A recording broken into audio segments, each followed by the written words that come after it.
thought that was it. I really thought we were going to lose him that time. It felt like something had been ripped from the inside of my chest. Let it be me, not my child. I started to think, can I raise our son by myself? Jack cut his first teeth. They were pointed. It's not possible that there's not somebody out there who can help us. Next, 3 medical mysteries that defy the experts. Little Jack Hagelin is on the brink of death, suffering from malnutrition and strange infections. But his doctors can't find anything wrong, with the exception of a possible milk allergy.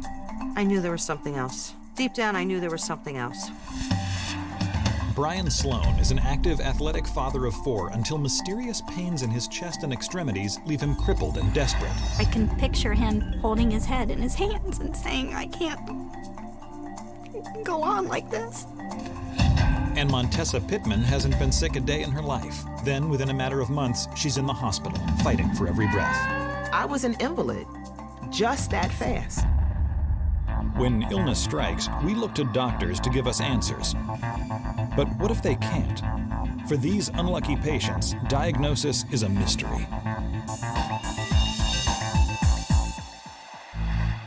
September 2002, Roy and Charlotte Hagelin welcome their second child into the world, a baby boy named Jack.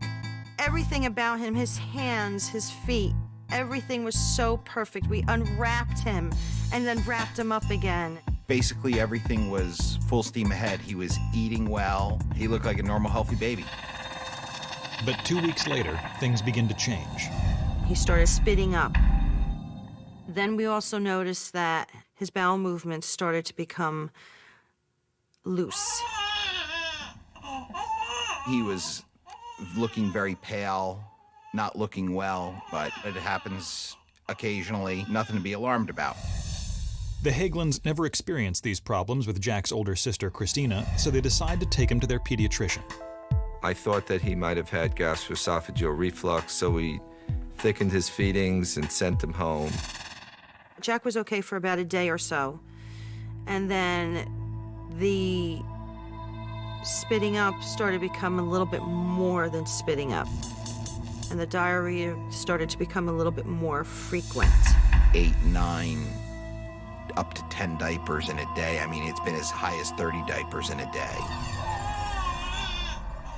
For the next 3 weeks, Roy and Charlotte are on the phone with Dr. Levy every day, trying to find the right formula for Jack.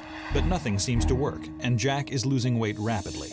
Terrified, they bring him back to Dr. Levy. When I saw Jack at 5 weeks, I was horrified at how his condition had deteriorated.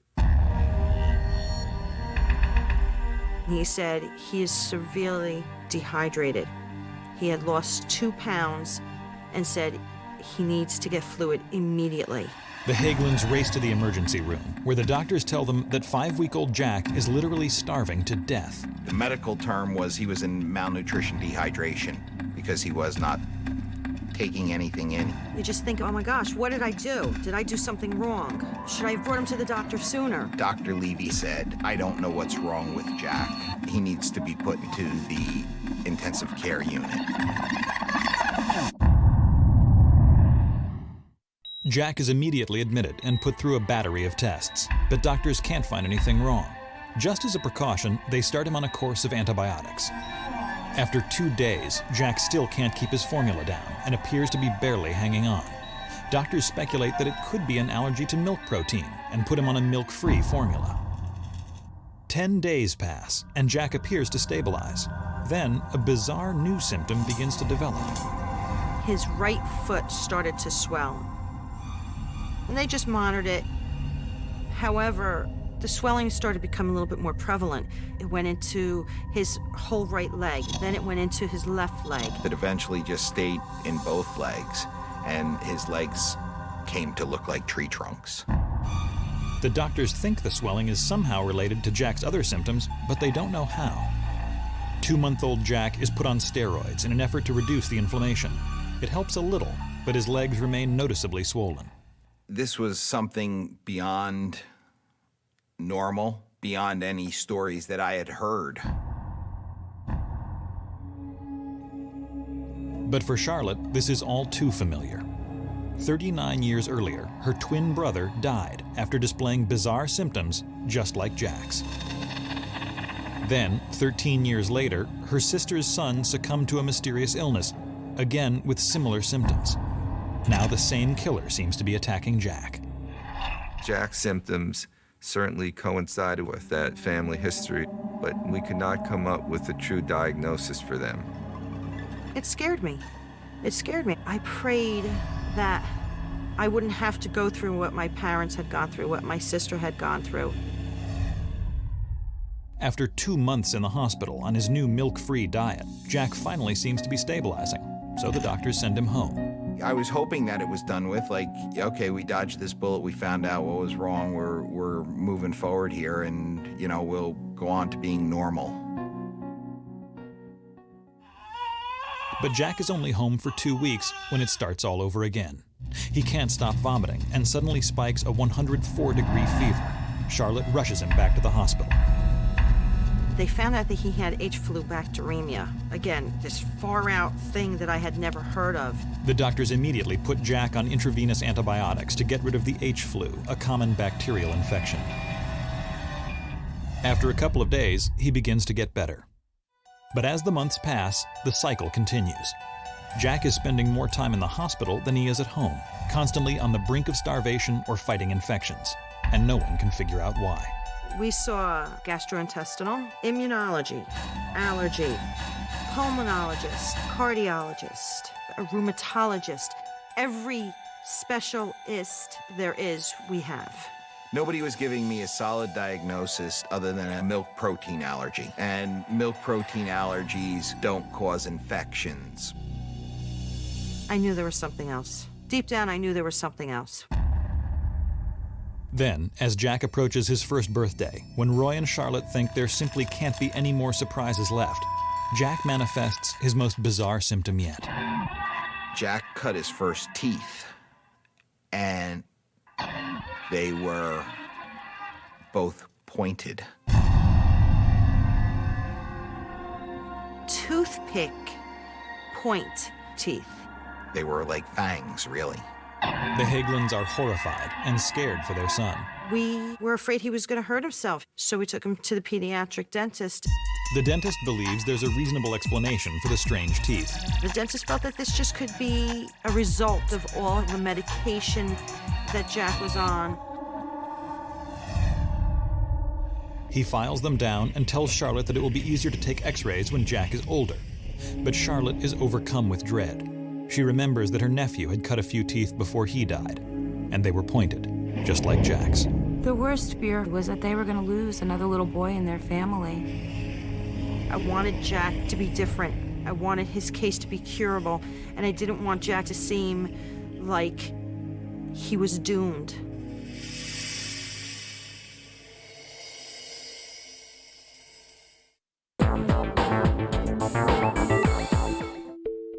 Two-year-old Jack Hagelin was born with symptoms eerily similar to a mysterious disease that killed 2 other baby boys on his mother's side of the family. He's been in and out of the hospital for the past year. Roy and Charlotte Hagelin now feel like they're in a race against time to save their son's life. I searched high and low on the internet. I would stay up till 1, 2, 3 o'clock in the morning reading more medical articles than I ever thought I would read in my life. We were sending him to the top specialists, not only in New Jersey, but all over the United States. Then, in October of 2004, the Hagelins are referred to a top children's hospital in Ohio for a full workup. There they meet with Jack's new gastroenterologist, who sets up a series of tests with a team of specialists. The following morning, a dental resident came in to the hospital room. And he kind of looked at Jack. He looked at Jack's teeth, looked at Jack's hair, and he says, "I think he has ectodermal dysplasia." And I said, "What?" He said, "Yeah, this is a rare genetic disorder that affects the hair, the teeth, the nails, the skin, and the sweat glands." And he said, "Does your son sweat?" I said, "No, he doesn't." But ectodermal dysplasia does not explain Jack's most serious symptom, his digestive problems. And after 4 days of testing, the gastroenterologist has no explanation either. He said, I do want you to see another doctor before you leave. And we stayed to see this allergist immunologist. The immunologist reads Jack's charts and performs a thorough exam. Then she tells them something they're completely unprepared for. She thought that Jack might have this rare primary immune deficiency that went along with ectodermal dysplasia. And she said, well, I want to run some testing. She ordered some more blood work, and she said it would take several weeks before we would get those results. Unsure what to think, the Hagelins take 2-year-old Jack back home and wait for the call from Cincinnati. But before the results are back, Jack suddenly spikes a fever and refuses to eat. Charlotte and Roy rush him to their local ER, where the doctor orders a chest X-ray. He said, it looks like he could have pneumonia. When they tell the ER doctor Jack's history, he immediately tracks down the immunologist in Cincinnati. She said, Jack needs to go down to Children's Hospital of Philadelphia now. There's a doctor down there, Dr. Orange, who knows all about this immunodeficiency that Jack may have, and he needs to get down there because the pneumonia could be life-threatening. So 2-year-old Jack is put into an ambulance and rushed to the Children's Hospital of Philadelphia. It was so similar to my nephew. I thought that was it. I really thought we were going to lose him that time. Jack's in the ambulance, Charlotte's in the ambulance, I'm falling behind, and I'm crying my eyes out. Hey, look, if this is it for Jack, do it quick. When they arrive, Jack is admitted to the pediatric intensive care unit, where he is examined by Dr. Jordan Orange. When I first saw Jack, of course, he was quite ill.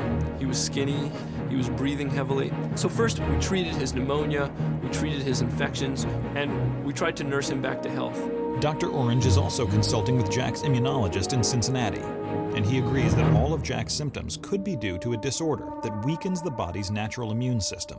He really felt that Jack had this rare genetic disorder called Nemo.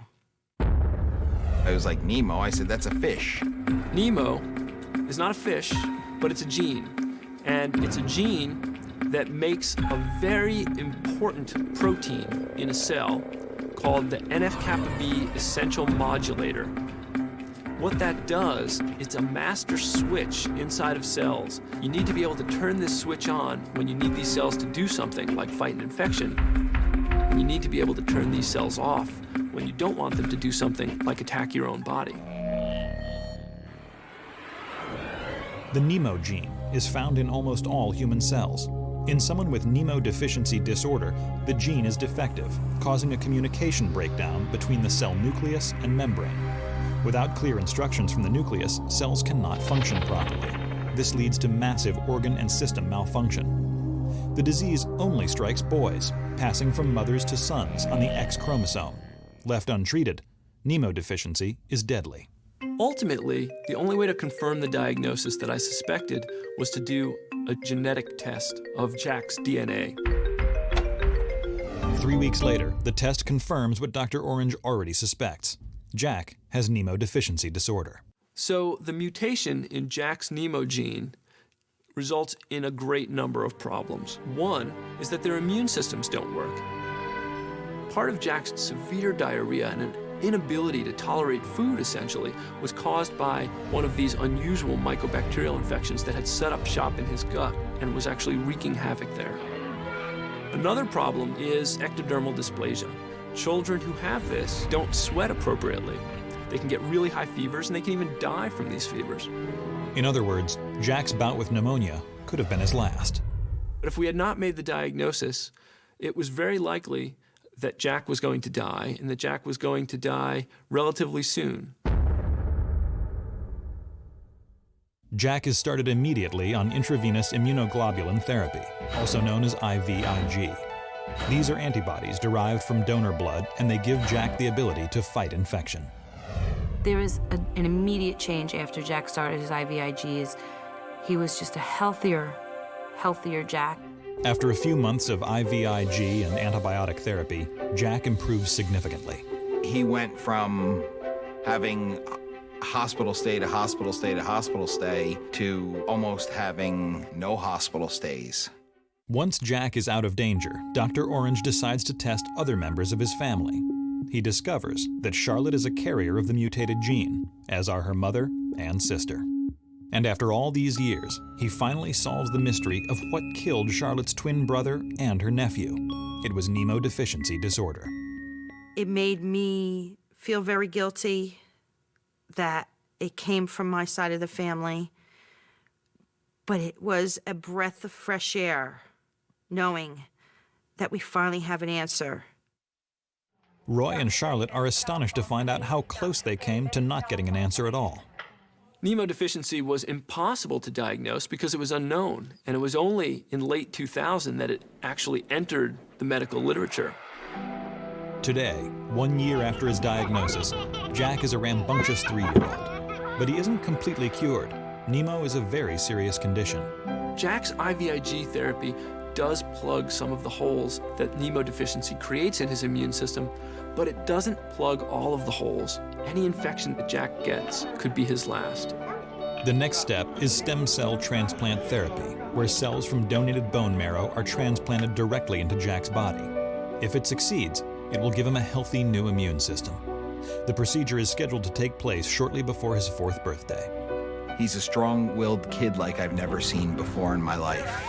And that's the best part about Jack, because of his fight and his drive. I think that's what's going to put him over with the stem cell, too. We'd like to try and give Jack life, and a stem cell transplant could give Jack the life that the other boys didn't have. Doctors eventually traced Jack Hagelin's condition all the way back to his DNA. But when Brian Sloan started to feel shooting pains in his back and neck, he never dreamed where they would lead. And the pain that I had in my neck was a sharp pain when I would turn my head, but the pain between my shoulder blade and my spine, certain activities, throwing a ball, doing exercises like push-ups and things like that, really aggravated that area. I just figured it was from being active and being involved in a stressful job. Brian chalks it up to years of wear and tear from playing sports. He gradually learns to live with what he assumes are just the aches and pains of getting older. Then, 5 years later, a new and seemingly unrelated symptom appears. I would feel a burning sensation in my chest, like a tugging or a pulling sensation in my esophagus when food would pass. Brian goes to see his family doctor, and she orders an endoscopy, a procedure in which a tiny camera is inserted down the throat and into the esophagus. They said it looked to have a little bit of esophagitis, which is a slight erosion of the esophagus. Esophagitis is often caused by acid reflux, in which acid from the stomach backs up into the esophagus and irritates the lining.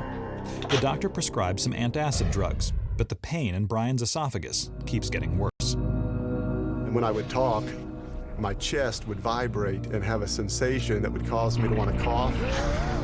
My chest felt like a golf ball was wedged up between my esophagus and my windpipe. Assuming it's more fallout from the esophagitis, Brian tries experimenting with a healthier diet, but it doesn't help. One day, the pain is so severe that he thinks he's having a heart attack and rushes to the emergency room.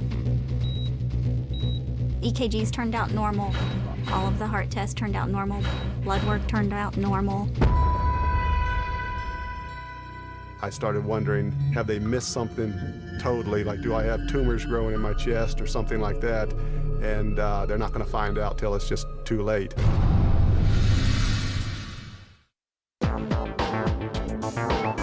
For the past 5 years, 37-year-old Brian Sloan has been racked with paralyzing pain in his back and neck that no one can diagnose. He is beginning to think he'll have to live with it forever when an alarming new symptom strikes. I would reach out to operate the computer with my right arm forward, and I would feel my hand going numb. It was difficult for him to grasp things or pick things up. This sudden muscle weakness worries Brian and his primary care doctor, who immediately refers him to a neurologist, Dr. Rabindra Kitchener. Surprisingly, I couldn't find much on the examination, so that's when we proceeded to do a procedure called an electromyogram. It's a test that's done to check for nerve damage and muscle damage, and these studies came back as being normal. Then that's when we got an MRI of the brain and his neck and his back. These studies were also normal. Kitchener administers test after test, but nothing shows up. He eventually prescribes pain relievers, which help enough for Brian to get by. It was a strange pain because it would come and go. I thought maybe that something just can't be answered. Then, 1 year later at a company baseball game, what had been just aches and pains suddenly turned into something much scarier. I hit the ball. When I got to third base, I really had to make an effort to get in as much air as I could. He came home and was holding his chest. It felt like something had been ripped from the inside of my chest. They quickly grab Brian's medical files and head back to the ER. They checked him out as far as an EKG and a chest x-ray. I asked him if he thought it was a heart attack because the pains were so severe. But again, the tests all come back negative. Nothing appears to be wrong with Brian. The doctor prescribes more pain medication and tells him there's nothing more he can do. Brian is crushed. He tries to go on with his normal life, but he knows that won't last for long. I kept wondering, at what point am I not going to be able to pretend everything's okay? I can picture him sitting at the kitchen table with his head down and holding his head in his hands and saying, I can't go on like this. And I know there were times he felt like giving up. I knew at some point, at this rate that it was progressing, I would be forced to stop. Then, in August of 2004, 8 years since all of this started, yet another bizarre symptom begins to surface. I began having muscle twitches in all different muscle groups in my body. You could actually see the muscles jumping on my legs, on my arms, and they began to move into my face and into my eyelid. Completely distraught, Brian returns to the neurologist he saw the year before. Dr. Kitchener is extremely interested in the new symptom Brian describes. He said that every time he coughed or sneezed, he would get lightheaded and his right eye would begin to droop and twitch. This is an unusual symptom, but there are many nerves that go from the upper part of the chest, they go to the central nervous system. Dr. Kitchener immediately orders a CAT scan of Brian's chest, which is more sensitive than the standard x-rays Brian has had. The results are shocking. He did have a mass in the upper part of his chest, and the initial concern was that it may be a malignancy. So that was extremely scary. And they ordered a biopsy to see if it was cancerous. You begin to worry that, hey, am I going to be around here to raise my kids? 2 weeks later, the results of the biopsy are back, and they show no trace of cancer. So at this point, I was pretty excited that that was not going to be my battle, but I was still wanting to know what it was. The mass that is shown up on the CAT scan appears to be an abnormally large lymph node. Lymph nodes are the tiny structures in the body that filter out and destroy bacteria and viruses.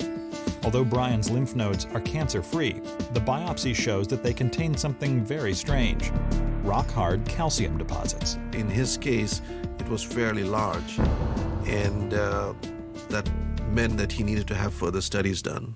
If they're to find out anything more, the lymph nodes will have to be removed surgically. 2 weeks later, Brian is in the office of thoracic surgeon Dr. Peter Pavlina. Sometimes in the process of fighting infection, inflammatory processes occur which ultimately lead to the body producing calcium, making the lymph nodes very hard. When I saw Brian and I saw his films, my impression was that these calcified lymph nodes meant that he had a previous infection. And he told me the only way to really get to these things was a thoracotomy.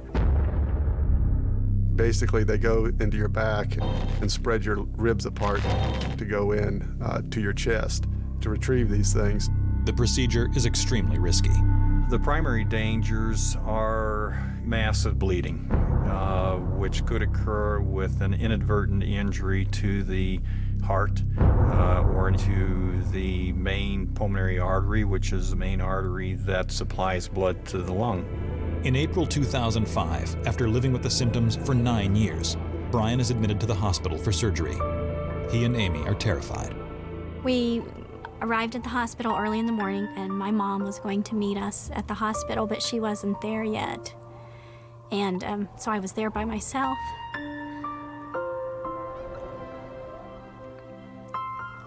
And I just remember that fear of when they took him back there. The biggest concerns I had were for my wife and for my kids. If something went wrong in surgery, that she would have to raise the kids by herself, and the kids wouldn't have a father.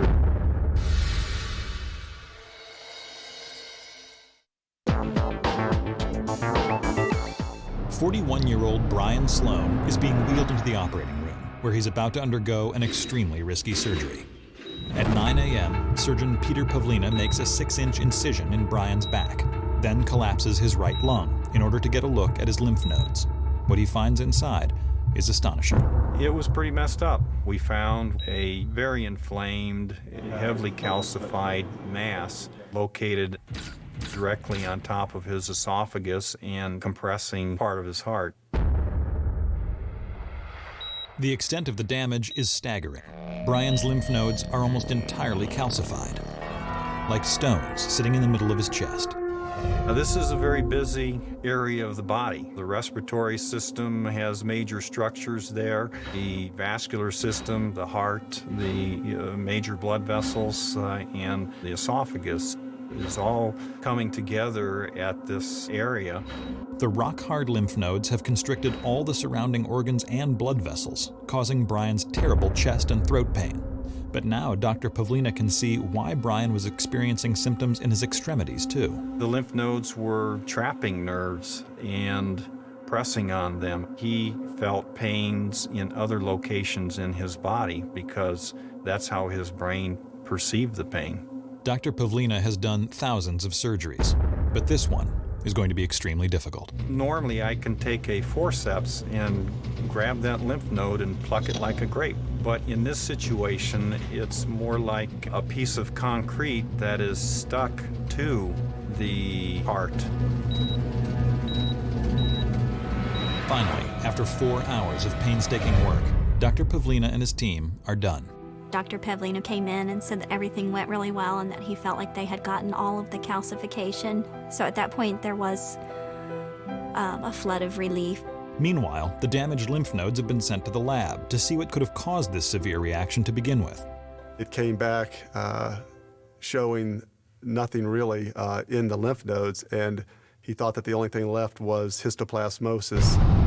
Histoplasmosis is a common respiratory infection that has affected up to 50 million Americans. It's caused when fungus spores found in bird and bat droppings are inhaled into the lungs. The symptoms are similar to those of the common cold or flu. Most people recover without even knowing they've been infected. But in a very few cases, patients react abnormally and develop calcified lymph nodes over time. Brian had a very unusual reaction to a very common disease. Why does it happen in one and not 1,000 other people? We don't know. After 5 days recovering from the surgery, Brian is well enough to go home. I noticed right away that when I swallowed, I did not have the sensation in my esophagus. Brian's myriad symptoms vanish almost overnight. But had the mass not been identified when it was, the results could have been deadly. According to Dr. Pavlina, the calcified lymph nodes had almost perforated through his esophagus. The esophagus is here, the trachea is here, the lymph node is here. It erodes both ways, and then eventually there's like a tract. And the biggest danger is recurrent pneumonia. 6 months after his operation, Brian feels better than he has in years. He and Amy are grateful to Dr. Kitchener and Dr. Pavlina for catching and curing his condition. But they still wonder why he had to suffer for 9 years before getting a diagnosis. Physicians oftentimes don't connect pathology within the center of the chest with pains that seem to be produced outside of the chest. I feel like I've been given my life back and able to enjoy my kids and do things that I normally wouldn't have had the energy to be able to do it. The experience has taught Brian, his family, and his doctors a valuable lesson. You just got to keep pushing on until you get the solution that's right for you and that brings you relief from what it is you're suffering from. Brian Sloan had a very unusual reaction to a common infection. But when Montessa Pittman first starts feeling pain, it seems like nothing out of the ordinary. I started noticing that I was having a lot of pain in my joints, and I just started realizing I was having a hard time lifting my arms over my head. She used to be real flexible. She wasn't flexible any longer. All the joints were starting to act up. Montessa mentions it to her doctor, but neither is overly concerned because the joint pains always seem to disappear on their own. It would always just come and go. As soon as I mentioned how bad I was feeling, I wasn't feeling bad anymore. I kind of put it on the back burner. And for 6 months, it stays on the back burner until the winter of 2003, when the pain starts to spread. I was getting ready for Christmas, and I had been knitting a lot, and I noticed that it wasn't the normal discomfort. It had moved down into like every joint of my finger, and my fingernails were turning blue. She didn't have a lot of dexterity in the hands anymore.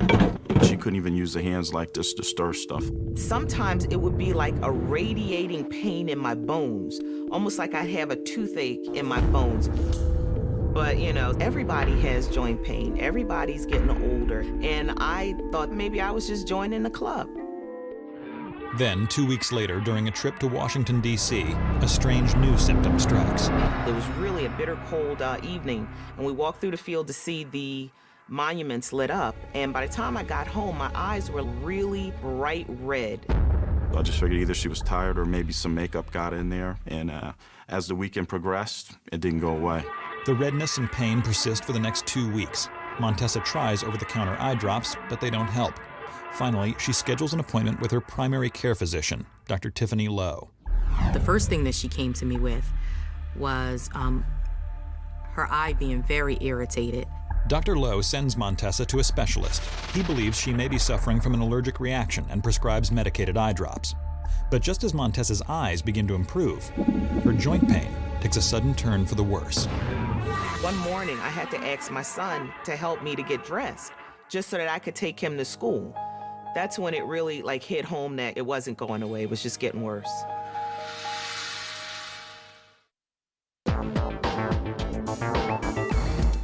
For the past few months, Montessa Pittman has been quietly suffering from bouts of crippling joint pain. She's tried to take it in stride, but it seems to be getting worse every day. Finally, she decides to go back to her primary care doctor. She described it to me as whenever one stopped, the other one would start. And I wanted her to go see a rheumatologist.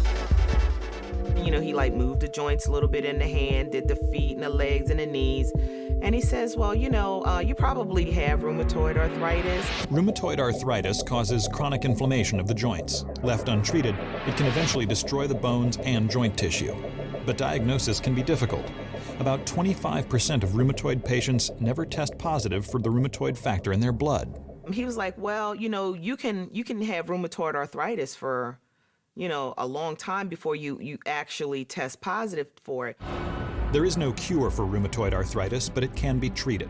And the rheumatologist wants to start Montessa on strong anti-inflammatory drugs immediately, drugs that can have some serious side effects. I didn't feel comfortable with that at all. At that point, I had already decided that I wouldn't be going back.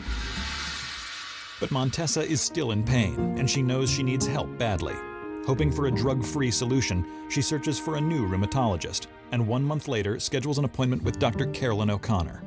On physical examination, her joints were not swollen and inflamed. There was no fluid in the joints. And her blood work was negative for the various antibodies that we see in rheumatoid arthritis. However, there is one unusual finding in her blood work. A blood test that was abnormal in Montessa was a test referred to as anti-nuclear antibody. It was positive at a significant level, not borderline positive, strongly positive. Anti-nuclear antibodies, or ANAs, are abnormal antibodies that attack healthy cells. Elevated levels of these antibodies, like the levels found in Montessa, are found in people suffering from a wide range of disorders. An ANA can be positive in people that have autoimmune thyroid disease, Sjogren's syndrome, rheumatoid arthritis, lupus, or sometimes even malignancies. While it's a significant finding, a positive ANA level alone doesn't tell Dr. O'Connor what is making Montessa so sick. She must run more tests to see if she can narrow it down, but nothing turns up. We still weren't sure exactly what was wrong. And she said, to be honest with you, at this point, I really don't know what you have. And what I'd like to do is keep you under observation. I knew it wasn't the end of it. I just had a gut feeling that, it really was just the tip of the iceberg. Montessa tries to keep up with her normal routine, but her stiff and painful joints are often preventing her from doing the simplest things. If she's sitting for quite some time, I would have to help her get out of the chair. She would fall down. If she was on the ground, I would take her to the couch or the bed, and she would start to cry and stuff. I'm unable to take care of my son. I'm unable to take care of my husband. I have to be cared for. And this is something that was very foreign to me. I'm the person who's always taking care of everybody. I was an invalid, just that fast. At her wit's end, Montessa returns to Dr. O'Connor. When she came back, many of her joints were swollen at that point, and she was incapacitated, really. She just kind of looked at me like, are you ready to start trying some different stuff now? Dr. O'Connor puts Montessa on a very low dose of prednisone, a steroid used to treat almost any kind of inflammation. However, after just a few days on the prednisone, Montessa comes down with what seems to be a severe case of the flu. Montessa was unable to eat, coughing, throwing up. By the end of the week, Montessa's in terrible shape. She lost maybe a good 20 pounds. Her clothes, they were sort of hanging on her, so we were getting a little scared at that point. Her husband eventually persuades her to go back to her primary care doctor to see if she can figure out what's going on. When I saw Montessa the second time, her fever had actually gone up to 101, and she looked very winded, short of breath, and very tired. My biggest concern was that Montessa was just going to decompensate to the point that she could die. Terrified, Montessa's family rushes her to the hospital. She was just emaciated, a skeleton with just the skin hanging there. And it was so heart-wrenching, so painful. The doctors ordered dozens of tests, and the CAT scan of Montessa's chest and abdomen reveals something unexpected, something that has nothing to do with the flu. I had fluid around my lungs, fluid around my heart. I had a lesion on my spleen, and also a lesion on my liver. At that point, I became very frightened. Doctors tell Montessa that these are all signs of lymphatic cancer. Montessa is horrified. So as soon as they said lymphoma, I'm scared to death because my mother-in-law, passed from lymphoma. It makes you feel helpless. Let it be me, not my child.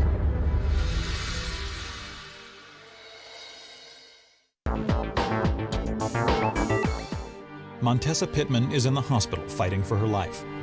Her doctors suspect she has cancer of the lymph nodes and have ordered a biopsy. Her family waits for 3 agonizing days until finally the results are back. Doctor came in and she says, well, it's not cancer, but your lymph nodes were bell-shaped. And that's usually linked with patients that have HIV. My immediate reaction was like, oh, this can't be. I'm thinking to myself, at this point, how crazy is it that you're like, you know what? Hey, back it up. I'll take the cancer. I'll just go with the cancer. Let's forget all about this AIDS thing. Then once you come out of that craziness, now I'm like, well, hold up, HIV. Now I'm looking over at my husband like, what's all of this about? She looked at me like, oh, it ain't me. So I'm like, well, it's not me either. Things were very tense. The doctors order yet another blood test, and after what seems like the longest week in the Pittmans' lives, they have the results. Montessa has tested negative for HIV. I was like, ooh, okay. Okay, that's good to know. I think I immediately just started welling up. But the doctors tell Montessa's family that at this point there's nothing more they can do. They send her home with aspirin to reduce her fever and instructions to follow up with her doctors. I went into a very deep depression. I'm into like the second month of a fever. I was scared that I was going to die. I started to think, can I raise our son by myself? A few days after she gets out of the hospital, Montessa has a regularly scheduled appointment with Dr. O'Connor, but she's too sick to go. I got a note from one of our receptionists that Montessa had been in another hospital not affiliated with where I work. After hearing Montessa's story, Dr. O'Connor swings into action. She contacts the hospital to obtain Montessa's latest test results, and what she sees stuns her. She had fluid around her heart, she had fluid in her lungs, she had low white count, she had pain in her legs, and she had a little bit of protein in her urine. She had almost all the clinical features of active lupus. Lupus is a chronic autoimmune disorder that affects approximately 1.5 million Americans, striking women more often than men. During a flare-up, the immune system becomes hyperactive for unknown reasons. It starts to make antibodies that damage many parts of the human cell. These antibodies circulate throughout the body and attack normal tissue. Left untreated, lupus can lead to a fatal infection or kidney failure. African American women are at the highest risk. So basically, my immune system started attacking every vital organ in my body.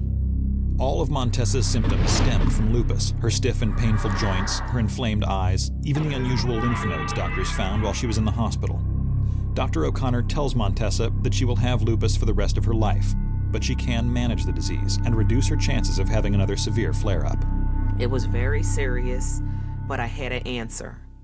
And I was so confident in Dr. O'Connor that I just knew that it was going to be okay. As it happens, the treatment for lupus is prednisone, the same drug that Montessa had briefly taken in low doses before she checked into the hospital. We started high-dose prednisone and a medication called mycophenolate. Both of these medications are effective in treating serious lupus. Doctors believe that these drugs prevent the immune system from making abnormal antibodies. I started feeling like myself immediately. So I'm elated. I'm like, whoa, prednisone. It was like night and day. I mean, she had energy, and she was back to herself. Had Montessa not been diagnosed and treated when she was, the disease would have continued to wreak terrible and possibly irreversible havoc on her body. When lupus first presents, it may only involve one organ system, such as the joints. So in those cases, it's very difficult to diagnose. She could have developed more inflammation of her kidney. That would lead to worsening kidney function and even the possibility of kidney failure requiring dialysis.